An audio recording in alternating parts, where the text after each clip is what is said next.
Good evening. My name is Matt Walker. I own Collectiveverse Toys in Prince George, BC. Normally I'm doing our podcast. Tonight I'm going to do something a little bit different. I'm going to be doing a gear review. For anybody, who's interested in podcast stuff, it might be beneficial. The box I'm reviewing here is the ART RP-1 Phantom Powered Remote Mic Preamp.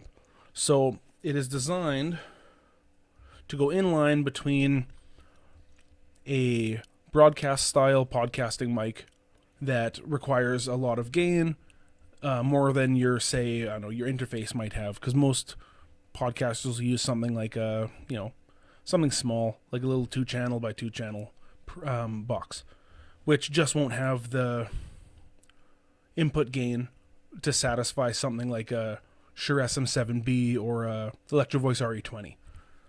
So that's where this box comes in. I don't have either of those microphones here. What I've got a Aston Stealth, which doesn't require a lifter box. It has about 40 decibels of gain built in, and it sounds quite good. Like right now, I've got the pad on the output with the gain about 3/4. When I put it up like that, I turn the pad off, it's way too loud. So it doesn't really need it, but I'm going to try it with that box anyway. So this is, what I'm using for an interface is a Behringer UMC 1820 Euphoria unit. It has the same preamps as the X32 recording or mixing console. So I'm going to swap this RP-1 in now. Alright, so this is my Aston Stealth with the RP-1 in the exact same position I had it. It's not near as loud, so I will crank the gain right up. That is it with the pad on, but I'm going to turn the pad off and bring it back down to about 3/4 or just slightly over. And that's the sound with the RP-1. So lots more gain, but still not as much as the Aston has on board. So I'm going to try out a couple different microphones here now. I'm going to try out, because I don't really, as I was saying, I don't really have much for, broadcasting mics in the studio.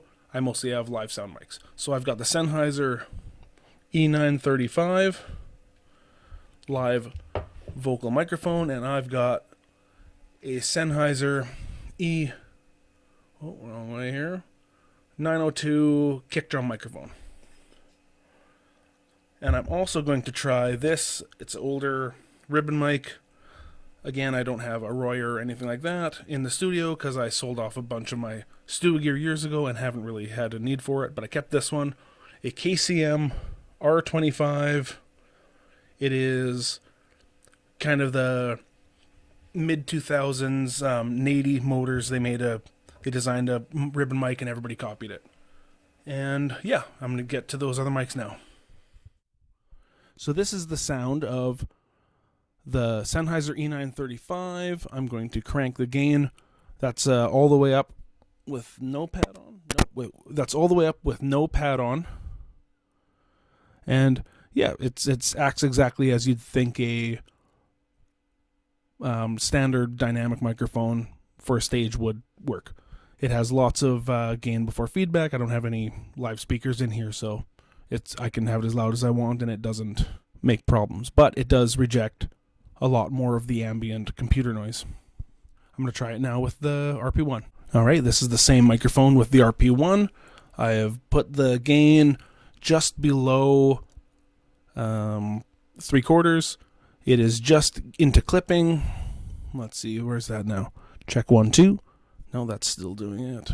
That's about at half right there, and yeah, it adds a bit more, sounds about the same, but it's got a bit more, I don't want to say there's any more clarity to it because the preamp already sounds pretty good on the interface. But yeah, there's this knob on the RP-1, which is an impedance switching knob, which does, I don't know, there's like a factor. It does something, but you can't really put your finger on it why it sounds better. It kind of either matches the microphones or it I don't know, fakes a better impedance. I don't know. But there's something to it. It adds airiness or it adds something in the low end, but it sounds better. This is the Sennheiser E902 kick drum microphone. This is the gain cranked all the way up to the top, and I am right on it. And it is not very loud. It is designed for kick drum or bass guitar at high volumes. So that explains why it's not very loud. But you can pretty much do whatever you want. You can get right loud in here and talk very loud. And it just clips, but it doesn't sound bad. I'm going to try it now with the RP-1. So that's the same microphone with the RP-1 engaged. It just clips. It doesn't sound bad with that, but that's that's the microphone doing that. But this is about just under 3/4, between half and 3/4, and it's a lot more volume out of it. And there's a lot of, kind of high sibilant stuff in this microphone, but it sounds good. If I had to use it for, if I needed like a third mic for a podcast, I would definitely, use this one with a box in line kind of before I'd go for, a 935 or 945. I'm going to get to the ribbon mic now. All right, so this is that KCM R25 ribbon mic, which is pretty gutless. I'm trying to keep my peas and pops off it, because with a mic like this, you can damage it. But it's very warm. A bit of EQ, it probably sound pretty decent. I've used it for vocal tracking before and guitar, and it was pretty good. I'm going to plug in the RP-1 now. The RP-1 requires phantom power, and this mic cannot have phantom power given to it, so I've had to turn it off while I use this mic raw, and now I'm going to turn it back on and get everything going. You can't really give a standard ribbon mic phantom power. It can mess up all kinds of things in there. All right, so I'm going to say that so far, the best use of this RP-1 has been on this ribbon microphone. You've got this impedance knob, which I'm going to bring it up, and you'll see that the microphone kind of disappears when I get past half. But if you leave it, as close to that as you can, and I forgot to mention there is a low or a high pass filter, like a low cut on the RP-1. You put it on, it just cuts some of the low end out, but I don't think I really need it. I am hearing a bit of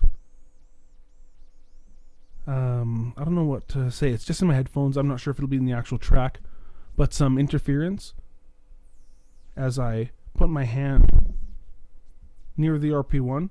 So maybe if it's on the floor behind stuff, it wouldn't matter, but there is a bit of that noise. But so far, I think the best use of this box has been on this ribbon mic. So on something that, could use a bit more gain to get the sound out of it, the box is doing it. I'm just going to switch back to my Aston. Yeah, I think this RP-1, it's a nice little black box. Here, how can I point that there? Doesn't really look good with the ring light pointing at it. Here, there we go. That's better. So yeah, low cut and impedance switch. The ART RP-1. It's a decent little box for $100. I think what's the Cloud Lifter's about $200. You can buy a Dynamite preamp for a bit over $100. What else is there? There's a bunch of different stuff. The Clark Technic makes one. It's a CM1, CT1. They're single channel boxes that are kind of a Cloud Lifter as well. They're cheap. They're like under 40, probably under 60 maybe. I don't know. They're inexpensive. But this one here builds good. I like the impedance knob. I like having a low cut on there. Not that every interface or mixing console don't have it on there. Some mics even have it on there. But yeah, I don't know. It's good. You can buy it at most music retailers. But sometimes it's one of those things. You need just a bit more on a broadcast mic. a bit more gain than you can get out of your system. So you need some sort of a extra preamp, and these guys are pretty, no brains, doesn't take a lot of thought. So yeah, if you have, if you found this video looking for an RP-1 review, I don't usually do gear reviews on this channel, and I may, eventually have another channel for it, but for now, everything's going on the Collectiverse page to funnel everybody here. As such, if you like what I've done, hit the subscribe button, leave a comment, whatever. I'll always talk back to people on the channel. If you enjoy some of the other stuff that we do in our store, toys, we kind of specialize in Transformers, G.I. Joe, vintage stuff, and then all the modern versions of those retro toys. If you're into that stuff, give us a like and keep in touch. Follow us on like every social network. We're there. Our store, collectiverse.ca. We're a Canadian shop. Yeah, that's it. Hope to see you around here some more. Thanks for watching.